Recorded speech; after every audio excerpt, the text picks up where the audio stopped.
Matrix के multiplication के बारे में हम पढ़ चुके हैं। अगला टॉपिक है हमारा गुणन के गुण, प्रॉपर्टीज ऑफ मैट्रिक्स मल्टीप्लिकेशन। गुणन के गुण देखेंगे हम, जिसमें पहला है क्रम विनिमय। क्रम विनिमय क्या होता है हमारा, ए बी और बी ए, ये हमारा क्रम विनिमय होता है। क्रम मतलब क्रम का विनिमय कर देते हैं, ये होता है क्रम विनिमय। तो अवयव का गुणनफल जो होता है सिंपली क्रम विनिमय के नियम का पालन नहीं करता है। क्यों नहीं करता है ये देखते हैं, क्या एग्जाम्पल से समझ लेते हैं। मान लीजिए कोई मैट्रिक्स ए है जिसका ऑर्डर है 4/4 और दूसरी मैट्रिक्स है बी जिसका ऑर्डर है 4/3। तो इन दोनों की हम मल्टीप्लिकेशन करेंगे। पहले तो हम मल्टीप्लिकेशन प्रॉपर्टी चेक करेंगे कि इन दोनों की मल्टीप्लिकेशन हो सकती है या नहीं हो सकती है। अगर हो सकती है तो देखते हैं कैसे चेक करते हैं, साथ साथ बोलिए मेरे। पहली मैट्रिक्स के कॉलम और दूसरी मैट्रिक्स के रो की संख्या आपस में बराबर है। जी हाँ, बराबर है। तो इन दोनों की मल्टीप्लिकेशन बिल्कुल पॉसिबल है। तो इन दोनों की मल्टीप्लिकेशन आएगी क्या, पहली मैट्रिक्स के रो के और दूसरी मैट्रिक्स के कॉलम के बराबर आएगी। तो ए बी की मल्टीप्लिकेशन पॉसिबल है, जो कि 3/4 आएगी। अब बी और ए की मल्टीप्लिकेशन देख लेते हैं। बी का ऑर्डर क्या है 4/3 और ए का ऑर्डर है 4/4। ये है 4/3, ये है बी का ऑर्डर 4/3 है। अब इन दोनों की मल्टीप्लिकेशन प्रॉपर्टी चेक करते हैं। प्रॉपर्टी क्या कहती है, पहली मैट्रिक्स की कॉलम की संख्या दूसरी मैट्रिक्स के रो की संख्या के बराबर होनी चाहिए। क्या ये बराबर, बिल्कुल नहीं, बराबर नहीं है। तो इन दोनों की मल्टीप्लिकेशन बिल्कुल पॉसिबल नहीं है। ए क्रॉस बी पॉसिबल नहीं है, नॉट पॉसिबल। सो हमारा क्रम विनिमय का नियम फॉलो नहीं होता है। ए बी बी ए के बराबर नहीं है, क्योंकि बी ए तो पॉसिबल है ही नहीं। तो ए भी बी ए के बराबर हो ही नहीं सकता। अवयव के गुणन का पहला गुण क्या होता है, क्रम विनिमय, जो कि कहता है ए भी बी ए के बराबर नहीं है। कहीं कहीं पॉसिबल हो भी सकता है, ऐसा ज़रूरी नहीं है कि हर बार पॉसिबल ना हो, नॉट इक्वल टू, हर बार नॉट इक्वल टू हो। मान लीजिए मैट्रिक्स हमारी दोनों 2/2 ऑर्डर की हो, ए और बी 2/2 ऑर्डर की हो, तो ए बी भी हमारा 2/2 ऑर्डर का आएगा और बी ए भी हमारा 2/2 ऑर्डर का आएगा। ठीक, तो सामान्यतः क्रम विनिमय का नियम हमें देखना पड़ता है कि फॉलो हो रहा है या नहीं हो रहा है। मैट्रिक्स के ऑर्डर पर डिपेंड करता है। अगर स्क्वायर मैट्रिक्स है, दोनों मैट्रिक्स स्क्वायर मैट्रिक्स हैं, तो क्रम विनिमय का नियम फॉलो होगा। अगर स्क्वायर मैट्रिक्स नहीं है, both matrix are square matrix, then commutative law does follow. And if both matrices are not square matrix, either one matrix is square and other matrix is not square, then commutative law does not follow। क्रम विनिमय का नियम follow नहीं करेगा अगर एक square है दूसरी स्क्वायर मैट्रिक्स नहीं है। अगर दोनों स्क्वायर हैं तो क्रम विनिमय का नियम फॉलो करेगा। क्रम विनिमय के नियम में, कम्यूटेटिव लॉ के नियम में, जैसा कि मैंने अभी बताया था कि दो मैट्रिक्स अगर स्क्वायर मैट्रिक्स हैं तो इनका क्रम विनिमय A B equal to B A possible है। अभी बोला मैंने, अगर दोनों मैट्रिक्स स्क्वायर मैट्रिक्स हैं तो इनका क्रम विनिमय पॉसिबल नहीं, बिल्कुल ऐसा नहीं है। अगर दोनों मैट्रिक्स स्क्वायर मैट्रिक्स हैं तो उनका क्रम विनिमय पॉसिबल नहीं भी हो सकता है। यहाँ पर पॉसिबल हो रहा है। मान लीजिए एक मैट्रिक्स हमारी 4/4 की, दूसरी मैट्रिक्स है 3/3 की, ये भी दोनों स्क्वायर मैट्रिक्स हैं। देख लेते हैं, ए की बी से मल्टीप्लिकेशन नहीं हो सकती क्योंकि इसमें कॉलम की संख्या इसकी रो की संख्या के बराबर नहीं है।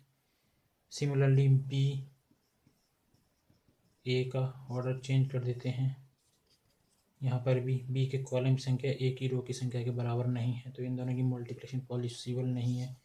तो ऐसा नहीं है कि मैट्रिक्स हमारी अगर स्क्वायर मैट्रिक्स हो तो उनकी मल्टीप्लिकेशन पॉसिबल है, मतलब उसमें क्रम विनिमय का नियम लागू हो सकता है। अगर दो मैट्रिक्स स्क्वायर मैट्रिक्स हैं और दोनों का ही ऑर्डर सेम है तो वहाँ क्रम विनिमय का लॉ फॉलो होगा। अगर दोनों मैट्रिक्स स्क्वायर मैट्रिक्स हैं, दोनों का ऑर्डर अलग अलग है, एक 4 ऑर्डर की एक 3 ऑर्डर की है, तो वहाँ क्रम विनिमय नियम लागू नहीं हो सकता है। अगर स्क्वायर ऑर्डर की नहीं है, किसी भी और ऑर्डर की हैं, तो क्रम विनिमय नियम सिंपली फॉलो होता ही नहीं है। दूसरा गुण है सहचार्य नियम, एसोसिएटिव लॉ। सहचार्य नियम हम जोड़ अवयव के जोड़ में भी पढ़ चुके हैं, आपको याद होगा तो, नहीं याद है तो आप पिछली वीडियो में जाकर देख सकते हैं। सहचार्य नियम क्या होता है? जोड़कीय नियम में ए प्लस बी प्लस सी कोई तीन मैट्रिक्स हैं जिनका जोड़ है ए प्लस बी प्लस सी, ए प्लस बी प्लस सी। तो सहचार्य नियम के अनुसार क्या था? ए प्लस बी को पहले जोड़ दें और सी को बाद में जोड़ें, और बी प्लस सी को पहले जोड़ें, ए को बाद में जोड़ें, तो तीनों का आपस में जोड़ बराबर होगा, तीनों के जोड़ में कोई अंतर नहीं आएगा।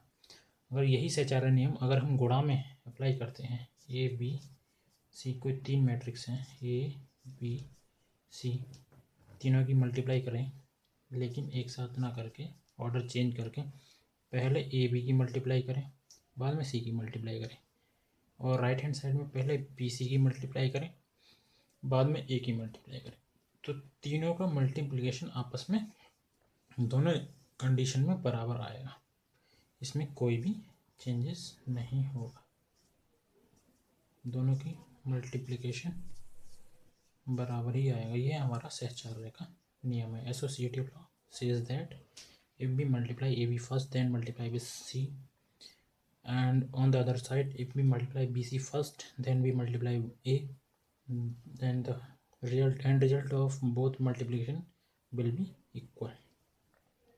सहचार्य नियम के अनुसार दोनों का एंड रिजल्ट बराबर होगा। थर्ड प्रॉपर्टी है हमारी डिस्ट्रीब्यूटिव लॉ, वितरण का नियम। वितरण का नियम क्या कहता है? मल्टीप्लिकेशन में A B plus C is equal to A B plus A C. कोई तीन मैट्रिक्स हैं, पहले ए बी को जोड़ के इन दोनों के जोड़ का ए से मल्टीप्लाई कर दें, इसका रिजल्ट, और ए बी को मल्टीप्लाई कर दें और ए सी को मल्टीप्लाई कर दें, इन दोनों को जोड़ दें, तो इसका रिजल्ट, आपस में दोनों के रिजल्ट बराबर आएंगे। ये हमारा वितरण का नियम है। अगर आप सोच रहे होंगे सर इन पर एग्जाम्पल क्यों नहीं करा रहे हैं, आने वाले क्वेश्चन में हम इन सभी पर एग्जाम्पल देखेंगे। जो हम एक्सरसाइज उठाएंगे तो इस टाइप के क्वेश्चन आएंगे, वहाँ हम क्वेश्चन की पहचान भी करेंगे और क्वेश्चन को सॉल्व भी करेंगे। यहाँ हम केवल प्रॉपर्टीज़ को समझा दे रहे हैं, आने वाली क्वेश्चन में एक्सरसाइज में जब क्वेश्चन आएंगे तो वहाँ क्वेश्चन को पहचान भी हो जाएगी और एक तरह से रिवीजन भी हो जाएगा।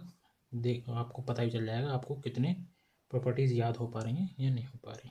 अभी आप याद करते चलिए, वितरण का नियम क्या होता है, सहचार्य का नियम क्या होता है, कम्यूटेटिव, एसोसिएटिव और डिस्ट्रीब्यूटिव लॉ क्या क्या होते हैं, सहचार्य का नियम, क्रम विनिमय का नियम और वितरण का नियम, ये सब अभी दो प्रॉपर्टी और हैं, बताएंगे। क्वेश्चन हम एक्सरसाइज उठाएंगे तब एक साथ कर लेंगे, अभी चिंता करने की कोई बात नहीं। मल्टीप्लिकेशन की फोर्थ प्रॉपर्टी, पढ़िए इसको जरा, क्या लिखा हुआ है, क्या आप पढ़ पा रहे हैं? वीडियो पॉज करिए, पढ़ कर देखिए क्या आप पढ़ पा रहे हैं। नहीं पढ़ पा रहे हैं तो ये लिखा हुआ है, दो अवयवों का गुणन शून्य हो सकता है परंतु यह आवश्यक नहीं है कि उनमें से कोई अवयव शून्य हो। कहने का मतलब ये है, दो नॉन जीरो मैट्रिक्स का मल्टीप्लिकेशन जीरो हो सकता है। एग्जाम्पल के तौर पर देख ले सकते हैं, एक मैट्रिक्स है हमारी ए 0 1 0 0, ये मैट्रिक्स हमारी 2x2 ऑर्डर की जो कि एक नॉन जीरो मैट्रिक्स है। दूसरी मैट्रिक्स है बी 1 0 0 0, जो भी हमारी एक नॉन जीरो मैट्रिक्स है। अगर यहाँ पे कोई जीरो होता तो ये हमारी जीरो मैट्रिक्स होती, नल मैट्रिक्स होती है। टाइप्स मैट्रिक्स में पढ़ाया है मैंने, आप पिछली वीडियो में जाकर देख सकते हैं जीरो मैट्रिक्स, नल मैट्रिक्स क्या होती है। तो ये दो मैट्रिक्स हैं हमारी, इन दोनों का मल्टीप्लिकेशन हम करेंगे। पहले तो चेक कर लेंगे इनकी मल्टीप्लिकेशन पॉसिबल है। ये 2x2 ऑर्डर की है, ये भी 2x2 ऑर्डर की है, इसके कॉलम इसकी रो के बराबर है, काफ़ी बार बता चुका हूँ मैं, आप लोगों को अब तक याद हो गया होगा। इन दोनों का मल्टीप्लिकेशन बिल्कुल पॉसिबल है। इन दोनों का मल्टीप्लिकेशन का रिजल्ट क्या आएगा? 2x2 ऑर्डर का आएगा, इसके रो और इसके कॉलम के बराबर आएगा, 2x2 ऑर्डर का आएगा। तो इसका मल्टीप्लिकेशन आएगा 0 0 0 0। दो नॉन जीरो मैट्रिक्स हैं, अशून्य मैट्रिक्स हैं, इन दोनों का गुणनफल शून्य आ रहा है। यही चौथी प्रॉपर्टी करिए, दो अवयवों का गुणन शून्य हो सकता है, दो अवयवों का गुणन शून्य हो सकता है परंतु यह आवश्यक नहीं उनमें से कोई अवयव शून्य हो। ये आवश्यक नहीं है कि दोनों में से कोई भी मैट्रिक्स शून्य हो। ये ना तो ये शून्य है ना ही ये शून्य है, लेकिन दोनों का गुणन शून्य है। यही हमारी मल्टीप्लिकेशन की फोर्थ प्रॉपर्टी कहती है। मैट्रिक्स मल्टीप्लिकेशन की लास्ट प्रॉपर्टी, पांचवी और लास्ट प्रॉपर्टी, एंडरसन नियम, कैंसिलेशन लॉ। कैंसिलेशन लॉ क्या होता है? A B is equal to B C. तो हमारा बी इजकल टू सी के बराबर नहीं होगा। ये हमारा मैट्रिक्स की मल्टीप्लिकेशन में है कैंसिलेशन प्रॉपर्टी। अभी ये कैंसिलेशन लॉ हमने एंडरसन का नियम एडिशन में भी पढ़ा था, जो कि था A plus B is equal to B plus C. तो ए इजकल टू सी के बराबर हो जा रहा था यहाँ पर, लेकिन यहाँ पर ए इजकल टू, सॉरी यहाँ ए होगा, ए इजकल टू सी के बराबर नहीं। यहाँ बी से बी नहीं काट सकते आप। ए इजकल टू सी के बराबर बिल्कुल भी नहीं होगा। ये है कैंसिलेशन का लॉ। तो हम कह सकते हैं एक तरह से मल्टीप्लिकेशन में एंडरसन का नियम पालन नहीं होता है। Cancellation law does not follow in matrix multiplication.